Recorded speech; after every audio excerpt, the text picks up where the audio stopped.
1, 2. All right. We are back on the master stage for this afternoon. I hope you enjoyed the morning. I hope you managed to find some time to listen to the keynotes here on the master stage. Also, check out the technical sessions in the central room. Maybe some of you were at the interactive sessions. Too many things going on at CYSAT. I know it's difficult to choose. I've heard that many, many times, but that's a good problem to have. I'm back on stage this afternoon to talk about IRIS2, and I'm very pleased to welcome on stage Nicolas Guillermin, Team Leader Security for IRIS2. Please, a big round of applause for Nicolas, please.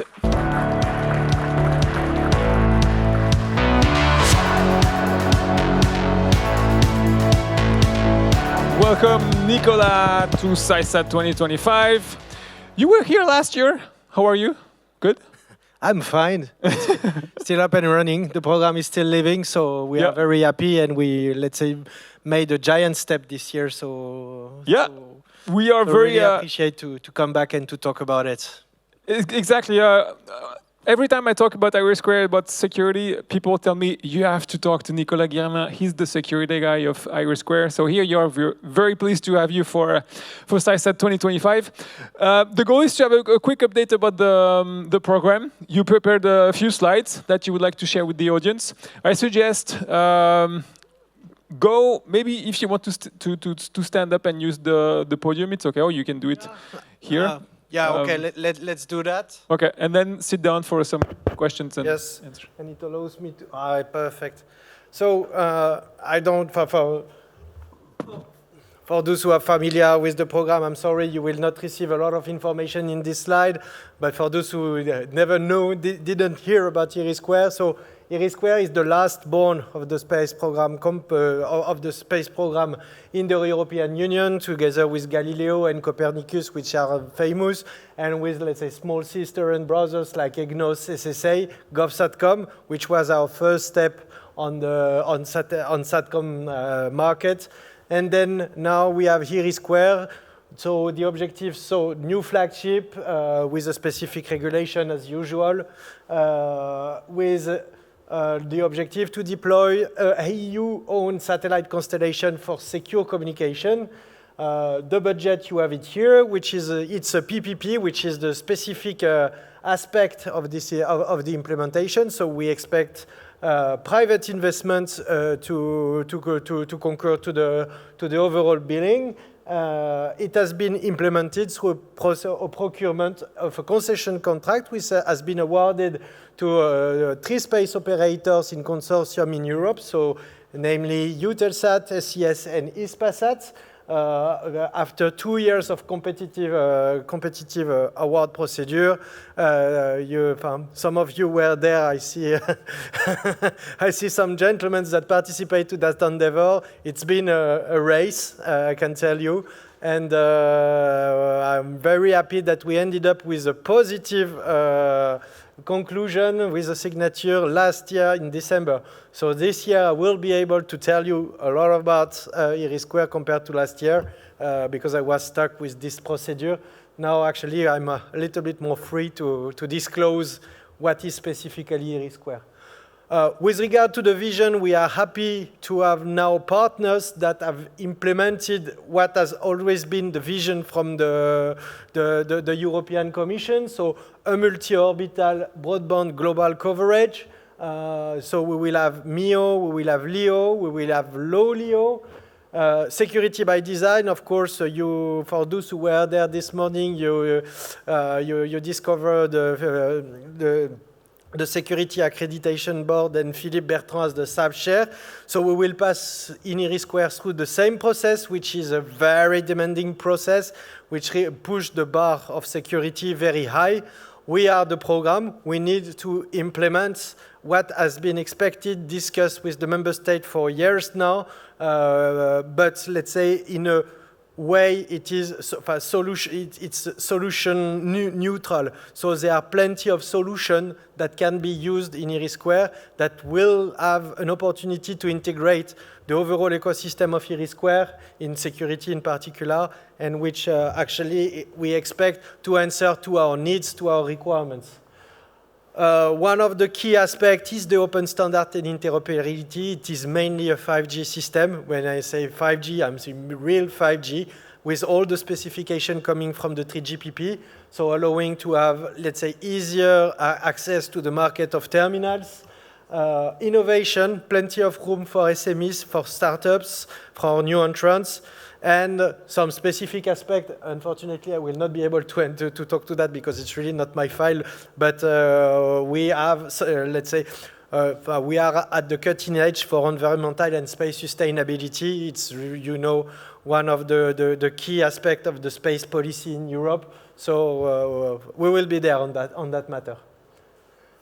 In terms of now, to become a little bit more concrete, in terms of service, we will have IRIS2 is a PPP, meaning that you will have service which is dedicated to governments, fulfilling the need of the most secret part, namely worldwide low latency service, and a robust and a space data relay, just so allowing to do, let's say, the equivalent of what the Americans do with SDA, for example. And we will have on the other side service which is of which are commercial endeavor, which are financed by our private sector partners, which will be accessible also to governments, but which will mainly be for sale. And I can show you who is selling it. Some of them are in the room. But so this really actually is the part which is the commercial endeavor of IRIS2. We are financing the red part. The really reason for the EU to be there in that program is this red part, which actually is devoted to governments for security aspects, for ensuring the resilience of the communication system of the most critical activities in Europe, critical infrastructure, defense, surveillance, border surveillance, name it. Now, to become even more concrete, the number of satellites you have here, MEO shell with 18 satellites, which is in the concession contract, a LEO high shell, which is 264 satellites, and a low LEO shell, which will be used with 10 satellites, which is devoted to the emergence of new applications in the domain of space of telecom, with a huge opportunity for new entrants and startups here to integrate the IRIS2 endeavor. So, of course, our partners have their own commercial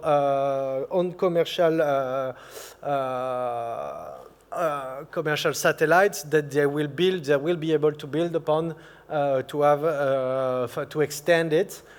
We also have the possibility to extend it ourselves for our own purpose. So this is, in a nutshell, let's say in terms of infrastructure, what it looked like.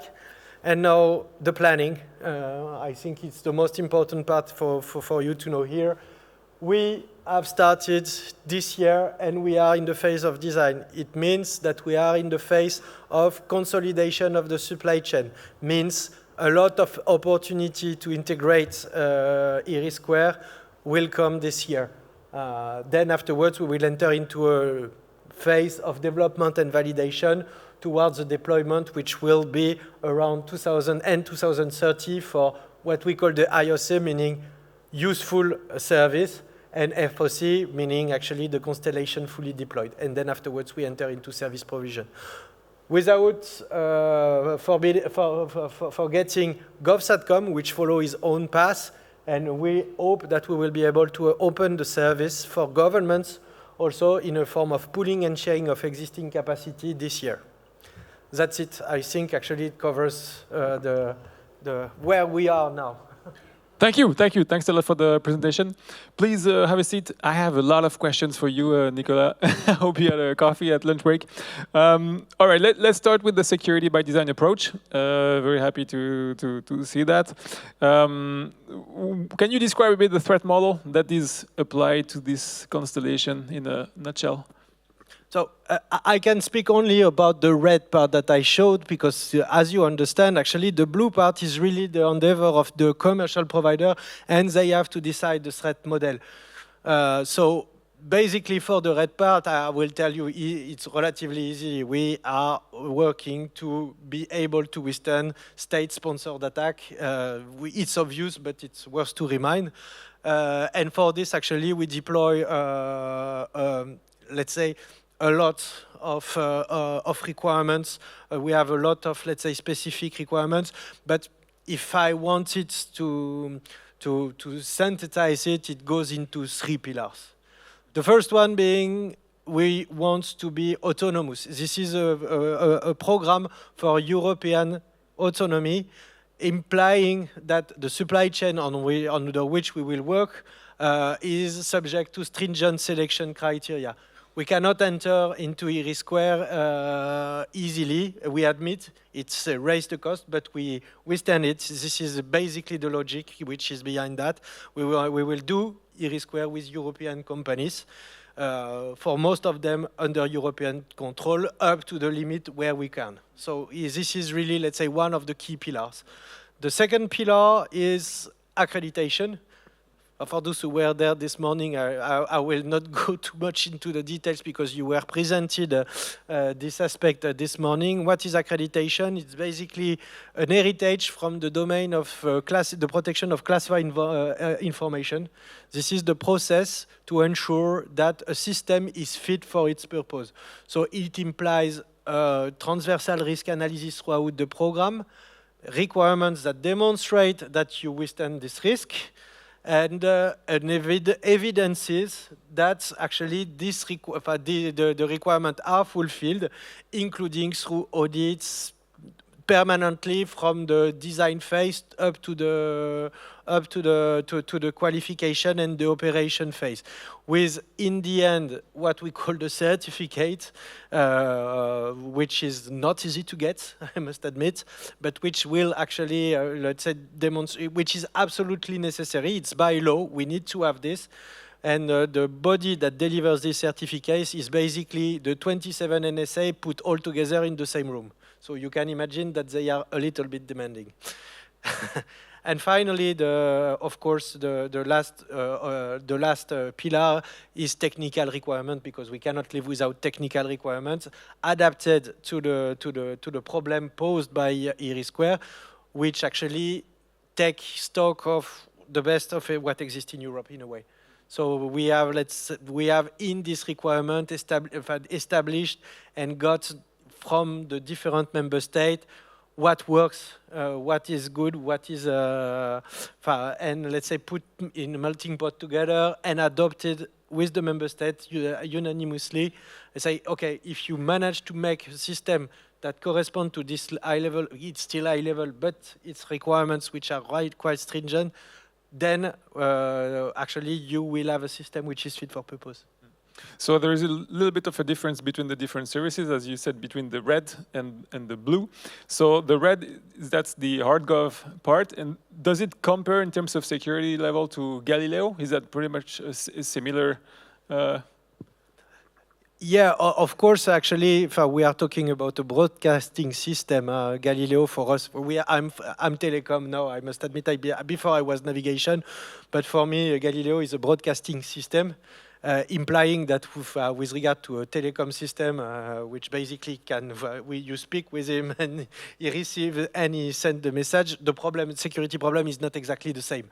But let's say the objective that we want to achieve is quite comparable, yes. Okay, and the means to achieve them, can we tease a bit about the technologies that would be on board, potentially only for the hardgov service? I'm thinking about QKD, for example, that was mentioned in the past. Is that still in the plan to embed it and integrate it on board the IRIS2 program?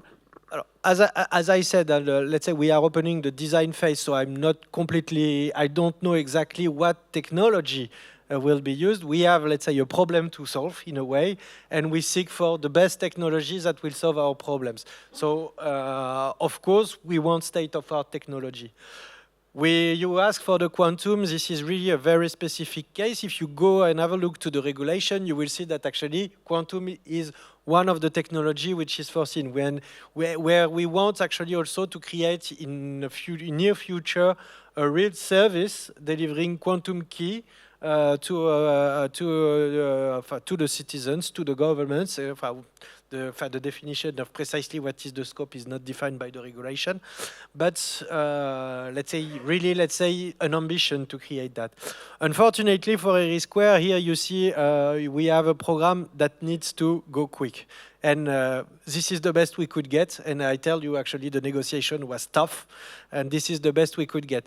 But maintaining this objective implies that you only embed mature technology. Quantum is not at the level to be mature. Not saying that quantum does not work and that is not demonstrated, but to integrate IRIS2, you need not only to demonstrate that you work, but you need also to demonstrate that you are secure against, let's say, the NSA that I was indicating before. And if you have a look at the, let's say, it's even in the open, in the public, the public environment, there are still serious doubts about the security of quantum key distribution at the moment. It deserves a lot of maturity, still a lot of research, and it was absolutely not compatible with this endeavor. So in order to answer that, we have another policy which is separated for the moment to create, to mature this technology. And we hope that in a future stage, we will be able to integrate into the environment, the global environment of the service proposed by the European Union, a quantum key distribution, which will be approved through the same way that IRIS2 is expected to be approved. I understand. Follow-up question, what about post-quantum cryptography? Is that a mandatory requirement for IRIS2? How do you see that? You can imagine that for a system that survives after 2023, the quantum computer threats needs to be integrated. So I will not tell you, but I suppose you can guess. Let's taking into account the maturity, the level of service provision will start from 2030 and will last at least 10 years. So this quantum computer horizon, I would say, although actually it's been a while that the horizon, we don't know exactly where it will be, but we cannot survive with a system that actually has this, let's say, Damocles sword on top of our heads, so clearly. Yeah, very clear, thank you. You mentioned autonomous. We talked a lot about sovereignty, European sovereignty. Tough question for you. How do you make such an ambitious program and infrastructure sovereign? What are the security countermeasures that you can implement to guarantee that somehow it's fully European for the data? If you want, I would say, if you want it to be sovereign, you need to have at least two things. Namely, actually having someone who is competent and is able to secure the system. So this is, let's say, the technical aspect. And having someone against you can trust. And this is where actually comes the aspect related to the selection criteria. The selection criteria is not for doing, in fact, it's not measure for economic protection. We are not there to protect the space industry. We are there to develop a system under which actually which will be used for the most stringent use case in Europe, and where we need to trust 100%. So it matters absolutely who is designing it. The real reason of this selection criteria, and the only reason, is security. So trusting, of course, this is a huge challenge. This is a huge challenge to fight against supply chain potential weaknesses, vulnerabilities, potential attacks. It goes at every level of the supply chain, coming from the prime contractor, which of course actually must be European or European control, up to the last piece of hardware. Knowing also the limitation in Europe, in particular in the field of semiconductor, and I do not hide you that, let's say, this problem remains tricky, but let's say being able to do the best in order to make the life of someone who wanted to prevent you to access to your system miserable. We have a lot of security companies in the room and exhibiting today and tomorrow at CYSAT. They are obviously eager to contribute to this program. If they haven't heard from you or from the consortium, should they worry? What are the next steps to be able to engage to IRIS2 in terms of security?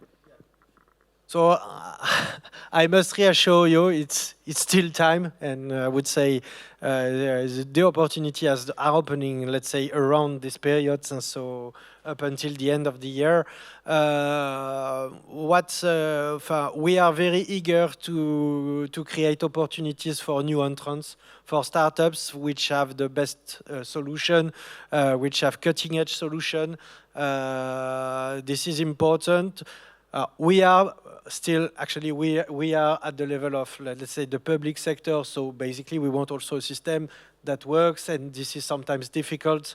But what we want to make sure is that basically we continue to identify the best technology that is mature, that is able to be integrated. And for this, let's say the main tool we use is the obligation for the concessionaire to go to open procurement. When for every technology at every level of the supply chain, they have a very stringent requirement, and believe me, it's not easy to implement. I must admit that it is complicated. We are far away from the traditional figures that we use that are used in such a system. We have an obligation to have 30% of the activity which are in open tender, so open procurement, so giving the chance for everyone to participate. And we are we will be very stringent with the concessionaire to make it happen, because we think it's absolutely essential. And again, to emphasize the fact that we have a bit two divisions here between the hard-gov service that is really stringent and strict, and the low LEO, for example, constellation layer that is a little bit more open to, let's say, new space or newcomers. Is that correct? Yeah, well, we need the idea behind the low LEO is also to give another opportunity for those who will not be part of the two other layers. Meaning, actually, you have to understand that for those, you have plenty of startups of different nature. And while it's quite easy for someone who is selling technology in the cybersecurity domain to integrate a supply chain with big industry as a subcontractor, etc., it's less evident if you are a platform provider. So the objective of the low LEO, one of the objectives, because it's far not to be the only one, we want also, let's say, to be this low LEO to be the precursor of a new way to make space infrastructure in Europe. For example, we impose the interconnection with the rest of the layers. This is, let's say, in the logic of the SDA logic. We impose new entrants so not the one which are developing the rest of the infrastructure, and we impose and we want to really to have, let's say, best suited mission to prepare also future and, let's say, an expansion. Obviously, the objective of the European Commission is not to stay with 10 satellites at this level. It's really to expand this program. It's really, let's say, a precursor of what we consider to be the future in the space domain. We talked also this morning about the concept of security continuum between the different domains or even segments. How do you plan to achieve that between the space segment, the ground segment, the user segment, to have this level of security that remains consistent, and especially with the challenges that come along flying security products or services on board new satellites? Any differences between what will be implemented on ground or on the user terminal or on the satellites themselves? So it's a large question, and let's say I must say that actually I need to spend 2 hours in order to be able to respond exhaustively to the question.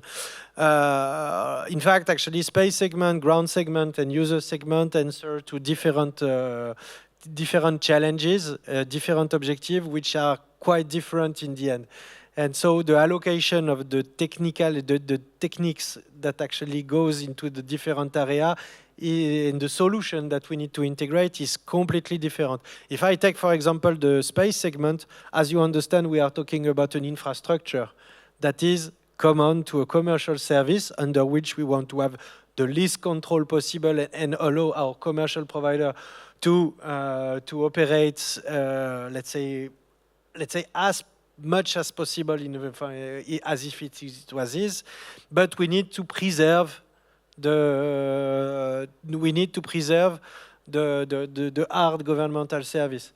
And as you can imagine, we want flexibility, because the hard gov service, we don't say that we will use it all the time at the same place. Basically, by essence, the hard governmental service is a service that is used for crisis. I do not see any reason to not take everything when we are in Afghanistan in 2021 and we need to get out of Kabul. There is no customer anymore there for our commercial partners. So basically, we want the maximum flexibility. So one challenge for the space segment, how to get this maximal flexibility, and for those who know very well the security domain, preserving the security and actually ensuring that our traffic, let's say, is preserved. On the ground segments, other challenges, plenty of course of challenges. One of the key one is we have a 5G system. We need to accredit a 5G system. So it's in terms of security, I see a lot of opportunity for new solutions in this domain. Very important. We actually have, Nicolas, a question specifically on that. But the collaboration between potentially IRIS2 and 3GPP and the standardization bodies on 5G and 6G, will you implement these as per the standard? Will you make some exceptions? Will you adapt the standards to IRIS2? How is it going to work? I don't have a crystal ball, but so far so good. I would tend to say our objective is to preserve to the maximal extent the standards. For you know very well on the industrial perspective what means forking such an ecosystem. It creates a lot of troubles. So I'm not saying that we will have a fully fledged 5G system. We do not need to have all the functionality that actually the provider, which the local provider needs, the roaming and all this stuff. We do not need necessarily everything, but we want to stick really to the as much as possible to the standards. It's very important. Yeah. Including by having some actions to integrate the 3GPP to steer in a direction that we consider good for us. Yes, this is part of, let's say, the activity we want to one of the endeavor we have to do. Yeah. One question from the audience about the typical duration of the lifetime of a typical IRIS2 satellite, and how will you be able to upgrade these constellations and renew the satellites that are flying and that are in operation to maybe onboard new capabilities, as you mentioned with the QKD at the very beginning? What's the typical lifetime of, maybe depends on the type of orbit? But the lifetime is, let's say, traditionally linked to, let's say, the degree of, often to the altitude, of course, because basically you have to take into account I don't remember how it's called, but the problem of the atmosphere. If you are in low orbit, then to be maintained, you need to be more, it's better to be higher. We are talking about a lifetime of 10 to 15 years. And to answer to the question, we hope that actually the flexibility that we will be at this maximum, including, let's say, all the new features, the new technologies that we have in terms of virtual software and the software-defined radios and all this activity that actually has emerged during the last 10 years, even a little bit more actually, will be helpful to continue to have an infrastructure that will continue to be at the cutting edge of technology. And if necessary, for the quantum, I don't have the answer. We do not intend to spend money for a laser that we will not be able to use. But actually, there is always this possibility to extend, and we ensure the scalability of the system to other new activities, including hosted payloads or this kind of additional capacity that we can create on the system. Time is up already. It goes so fast, I know. Will you be back at CYSAT 2026? I hope so, if you invite me. And CYSAT 2027, 2028, 2029. I expect in 2030 to say that the service is up and running. Now go and run to procure your terminal. Yeah. Thank you so much, Nicolas. Thank you very much for being with us today.